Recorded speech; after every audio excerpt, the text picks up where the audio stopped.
Magandang gabi mga kapatid. Mga kapatid, meron po tayong in-order po sa Shopee na doorbell po mga kapatid.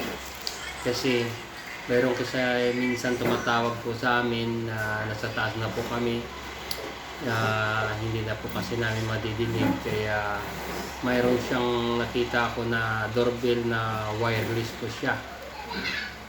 Kaya i-try ko po kung magandang klase po ito. Kaya buksan natin mga kapatid. Kasi minsan meron akong customer na bumibili ng gas na minsan tumatawag pa na sa baba. Hindi namin madidinig kasi nasa taas na po kami. Gising naman po kami, kaso lang hindi namin madidinig kasi nasa taas po kami. Kaya ang gagawin natin mga kapatid, lalagyan ko po ng doorbell yun ang labas namin para kung mayroon man nangailangan po sa amin, kahit nasa taas man po kami, ay madidinig po namin. Yan ito. Buksan natin. Ito yung po. Yan. Ito po siya mga kapatid. Ito siya. Yan, magandang klase po ito. Kaya testing natin. Try natin mga kapatid. Kung magaganda talaga nga, tsaka kung anong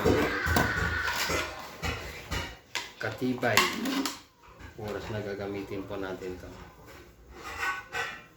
Kaya ang gagawin natin para masubukan natin mga kapatid ay ikakabitan natin ng baterya, saka i-testing natin kung magaganda nga talaga siya. So lang natin ang pagkakabuksan.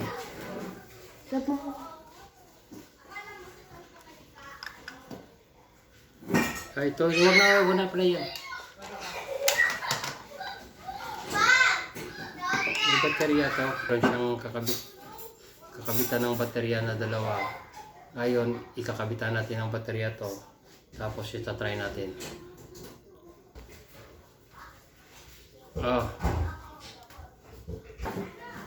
Ito mga kapatid, meron po siyang baterya.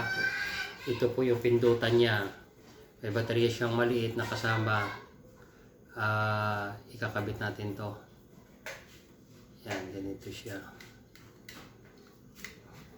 Yan. Try natin muna. Tapos ito naman po yung isa.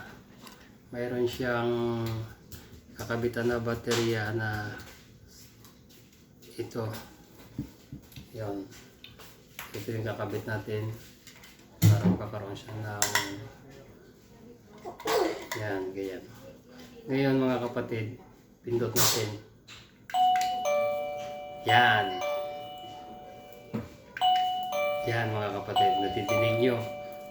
Ngayon, ang gagawin natin, try ko to mga kapatid sa labas, tapos akyat ko siya sa taas kung aabot yung power niya.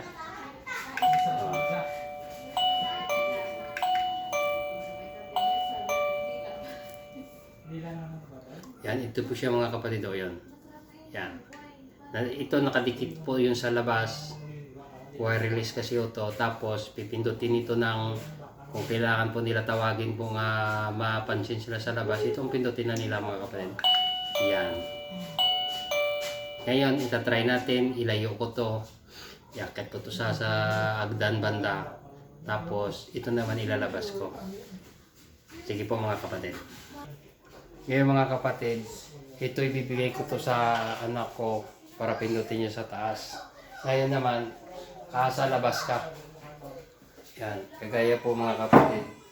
Nasa labas po siya. Yan siya sa labas. Ikakabit namin dyan para pag may tao, pipindutin yan. Ito naman, akyat ko to sa taas. Try namin kung aabot.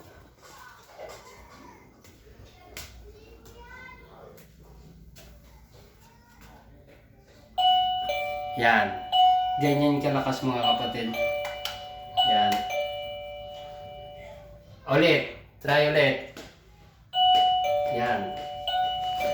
Ibig sabihin mga kapatid, pag ganyan, kita ko ulit. Try ulit yan. Yan. Yan. Ibig sabihin, pag nag-doorbell po siya, madidinig na po namin na may tao na po sa baba.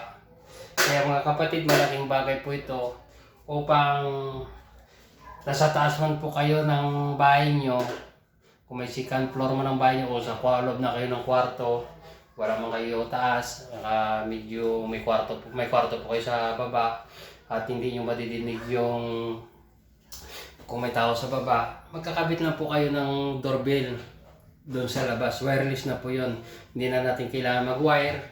Kung ano man ikakabit natin. Ito, simple lang.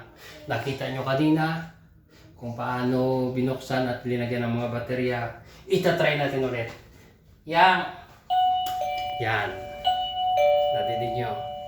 Kaya mga kapatid, update lang tayo. Magandang gabi po mga kapatid.